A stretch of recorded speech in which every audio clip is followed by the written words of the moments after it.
Aksi pencurian di rumah warga di Jalan Sungai Sadang Baru, Kota Makassar, Sulawesi Selatan ini terekam kamera pemantau alias CCTV. Pelaku beraksi seorang diri dan masuk ke rumah warga usai memantau kondisi rumah.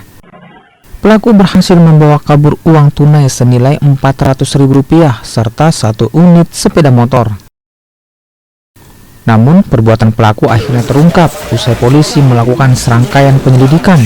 Pelaku bernama Awal ditangkap di Jalan Bahagia, Kecamatan Panakukang, Kota Makassar. Pelaku diketahui merupakan seorang residivis dengan kasus yang sama. Polisi pun kini menahan pelaku untuk penyelidikan lebih lanjut. Pelaku adalah residivis karena sebelumnya pelaku pernah menjalani hukuman di rutan dengan kasus yang sama, yaitu kasus pencurian. Ini TKP ada berapa dan di wilayah Kirun dia melakukan? Baik, untuk TKP di wilayah Polsek Makassar ada 4. Kesemuanya berada di Jalan Sungai Sadang. Atas perbuatannya, pelaku dijerat pasal 363 KUHP dengan ancaman hukuman 7 tahun penjara.